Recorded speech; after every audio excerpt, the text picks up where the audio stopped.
3월 1일 금요일 안식일 환영 예배를 시작하겠습니다. 함께 찬양 부르시고 기도하고 시작하겠습니다.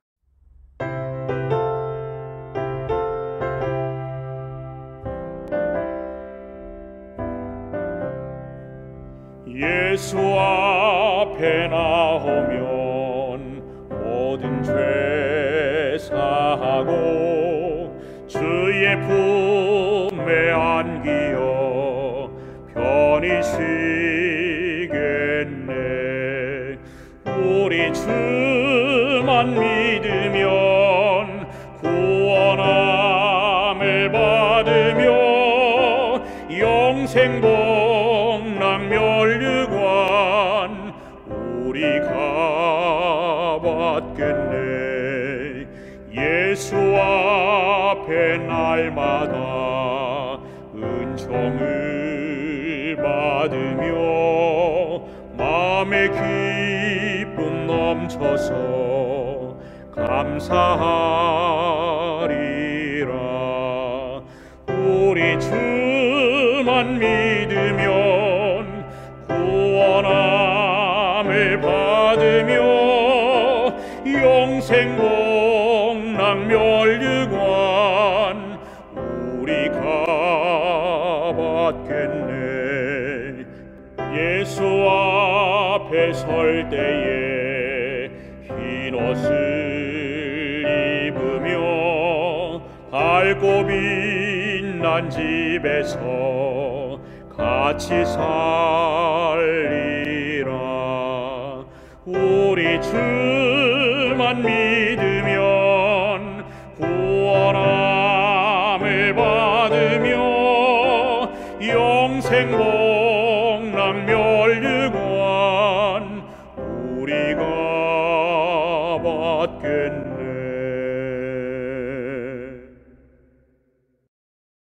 사랑이 많으신 아버지 하나님, 오늘도 하나님의 말씀을 들을 수 있는 귀한 안식을 주심에 감사드립니다.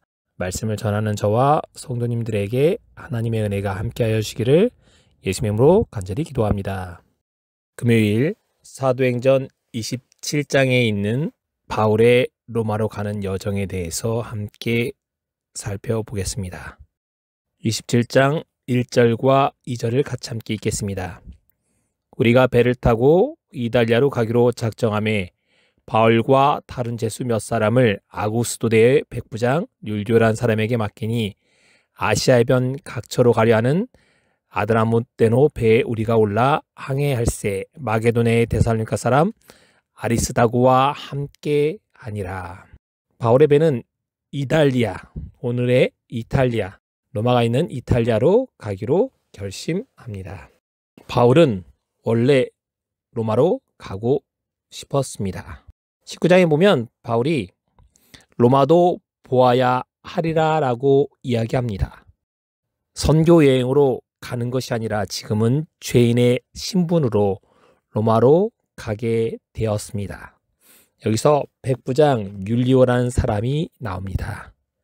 이 사람이 바울을 호송하는 책임자로서 바울을 안전하게 데리고 가는 것으로 보입니다.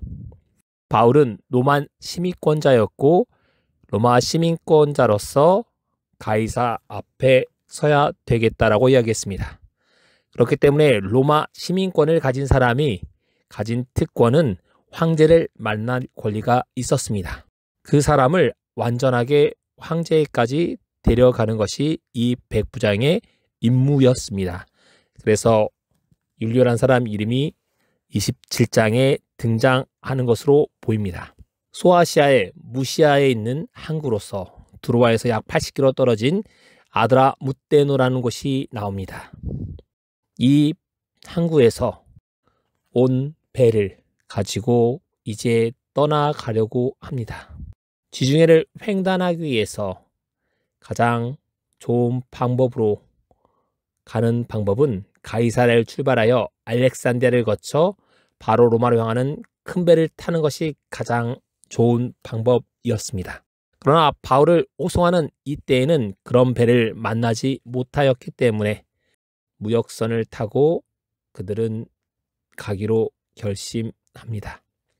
그리고 바울에게 또 한 사람이 등장하는데, 이 등장하는 사람은 다름 아닌 아리스다고라는 사람이 등장합니다. 이 사람은 마게도냐 사람으로서 바울을 같이 가는 사람 중에 한 명으로 기록되어 있습니다.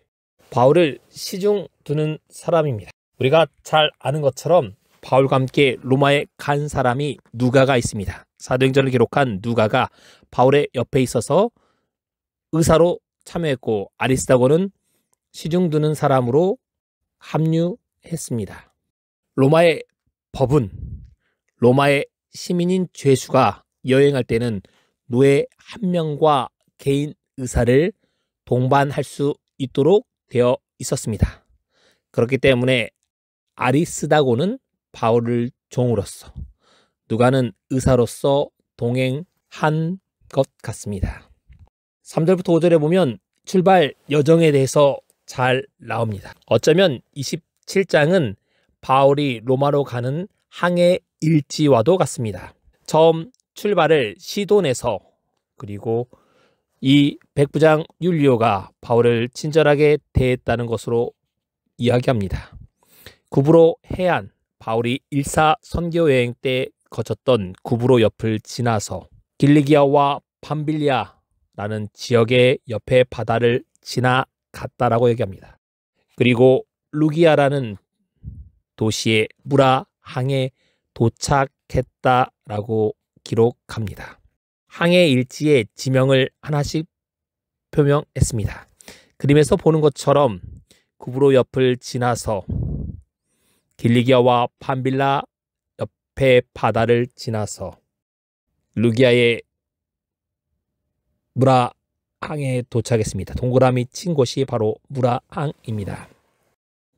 여기만 자세히 살펴보면 이렇게 그림에처럼 지나서 해안을 옆으로 지나서 현재 구브로는 키프로스라는 섬으로 현재는 이야기합니다.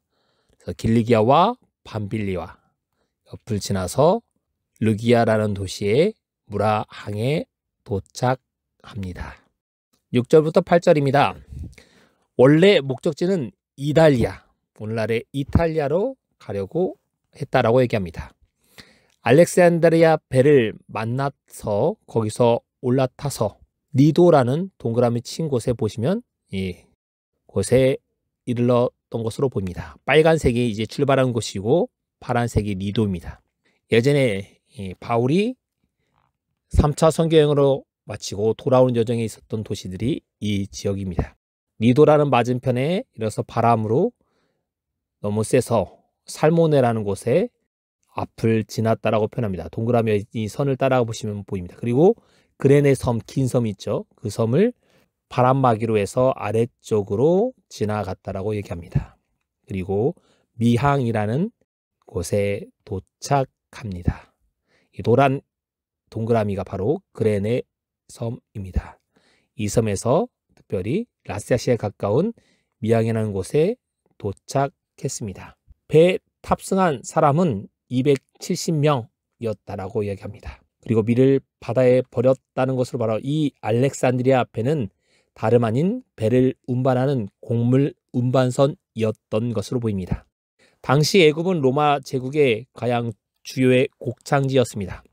거기서 생산되는 곡물들은 알렉산드리아 항구에서 곡물선을 통해 로마로 운송되었습니다. 곡물선은 알렉산드리아 항을 떠나 그레네 남방을 거쳐 로마로 직접 항해하는 것이 빨랐습니다. 대부분의 선박들은 풍향 때문에 무라항을 거쳐가는 것이 상례였습니다. 그래서 이 사람들은 이 미항항에서 이 로마로 가는 배를 탄 것으로 보입니다. 이 배에 약 276명을 태울 수 있을 정도로 큰 배였던 것으로 보입니다.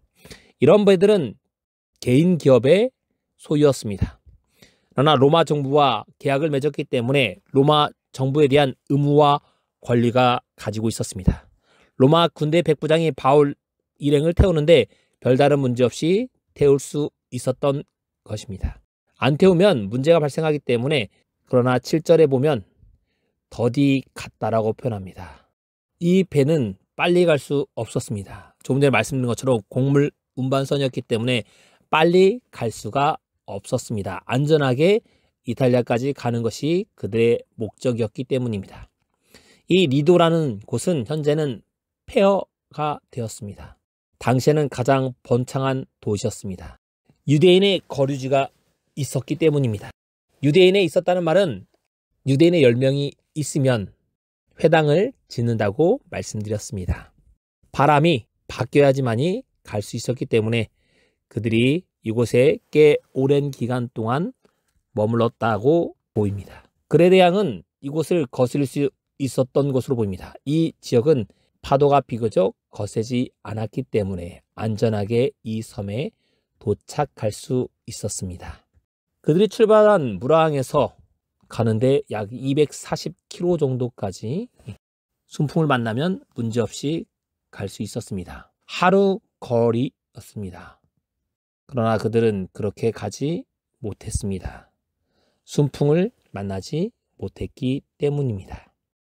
예, 그레네 섬 다시 표현하면 이 미양이라는 곳에 저희들이 잘 볼 수 있습니다.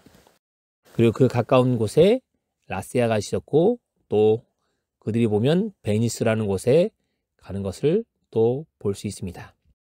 가기가 불편하므로 그들은 베니스에서 겨울을 지내고 가기로 결심합니다. 베니스는 그레데의 항구지만 한쪽은 서남을 한쪽은 서북을 향해 있었기 때문에 남풍이 불면 그들이 가는데 문제가 없어서 안전하게 이탈리아로 가기 위해서 그레네 해변을 끼고 현재 항해하고 있었습니다. 이곳에서 바울이 그들에게 말합니다. 항해하면 화물과 배만 아니라 우리의 생명에도 문제가 생길 것이니 가면 안 된다라고 바울이 권고합니다. 그러나 백부장은 선장과 선주들의 말을 바울의 말보다 더 신뢰합니다. 이렇게 기탄 없이 바울이 말하는 것으로 봐서 바울이 상당히 있는 사람들에게 존경을 받았습니다. 바울은 고린도후서에 보면 이렇게 말합니다. 3번 파선하는데 일주야를 기품에서 지냈다라고 얘기합니다. 바울이 여운과 멜리네 섬에서 일어난 파선에 대해서 설명하려고 이 부분을 이야기한 것으로 고린도서에 보입니다. 선장, 항해를 책임지는 사람 여러 번 했을 겁니다. 경험이 있는 사람이었습니다. 선주는 이 배의 소유주였습니다. 괜찮다는 겁니다. 백부장은 바울의 말보다 선주들의 말을 더 신뢰한 것입니다. 로마 제국 수비대 장교로서 백부장은 선원들에게 영향을 미쳤습니다. 그의 말을 신뢰한 것입니다. 바울의 말을 듣지 않고 그들이 항해를 시작합니다. 그랬더니 14절에 이렇게 얘기합니다. 얼마 안 되어 섬 가운데서 유라굴라라는 광풍을 만났다라고 말합니다. 유라굴라는 돌풍, 겉세물을 의미하는 두 단어가 합쳐진 것입니다. 동풍을 이야기합니다. 그렇지만 이 동북동풍을 가리키는 것으로 볼 수 있습니다. 광풍이라고 얘기합니다. 헬라어는 티포니코스라는 말인데 자연의 폭풍과 힘이 얼마나 크게 쳤는지 바람의 화신인 티폰 신의 이름에 유래돼서 티포니코스라는 광풍이라는 말이 생겨났습니다. 얼마나 거세였는지 알 수 있는 부분입니다. 여기에서 대작했다라고 표현합니다. 파도가 쳤습니다. 산이 많은 그레네 섬으로부터 파도가 쳤다는 것으로 보입니다. 부드러운 남풍이 강한 북풍으로 바뀌었습니다. 배는 남쪽의 가우다라는 섬에 표류하게 되었습니다. 열심히 애쓰다가 가우다 섬을 지났을 때 짐을 풀어 버렸습니다. 배짐인 짐을 바다에 던지기 시작하는 겁니다. 부서지는 것을 방지하게 선체에 줄을 둘렀는데도 배에 물이 많이 들어오고 있었습니다.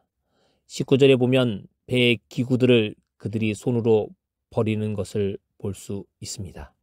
배의 커다란 독과 무거운 돛대, 여러 가지 침구들, 테이블, 의자들, 무게를 많이 나가는 것들을 모두 줄여야 되었습니다. 여러 사람들이 합해야 겨우 움직일 수 있는 전자들, 후자들 모든 것들을 다 버린 것입니다.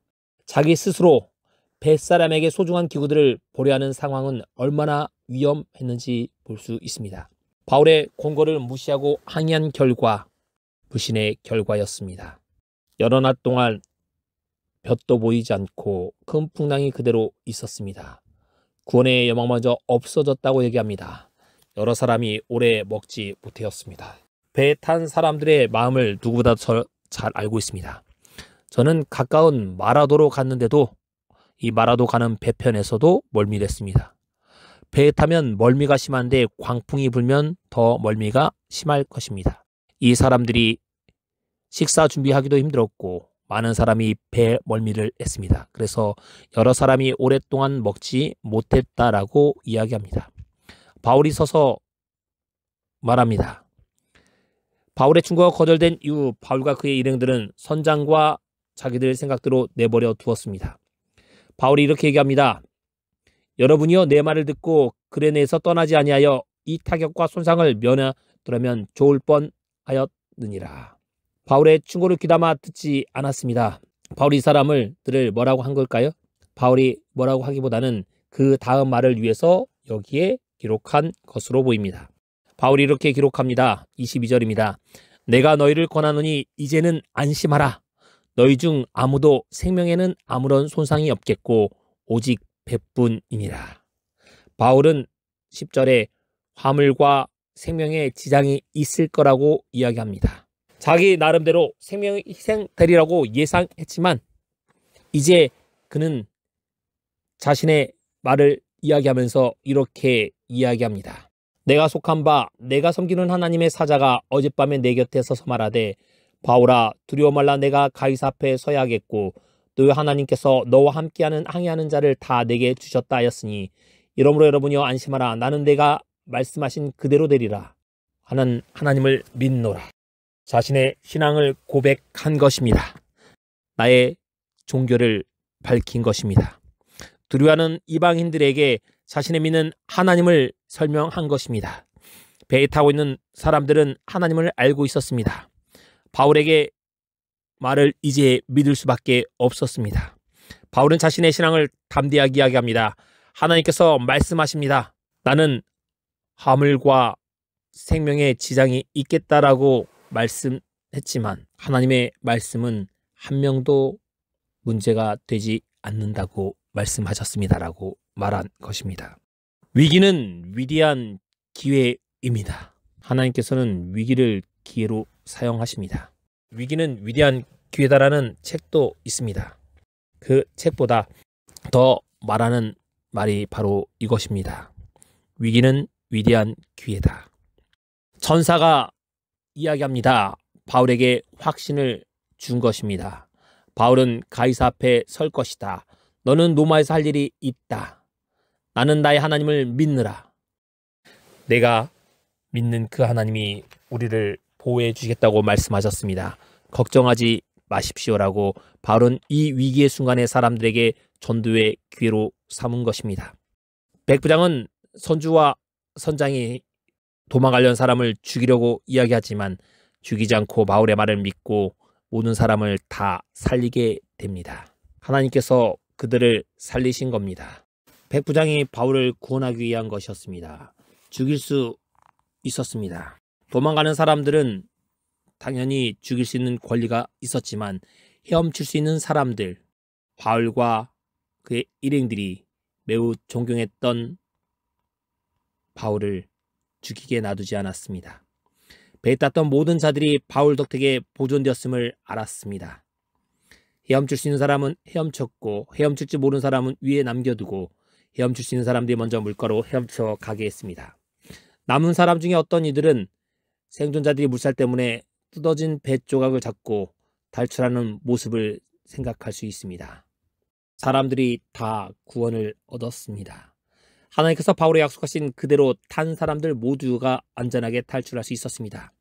모든 사람이 이제 바울이 하나님을 믿을 수밖에 없었습니다. 하나님께서 그들에게 확신을 주셨기 때문입니다. 요한복음 1장 16절은 이렇게 말합니다. 우리가 다 그의 충만한 데서 받으니 은혜 위에 은혜더라.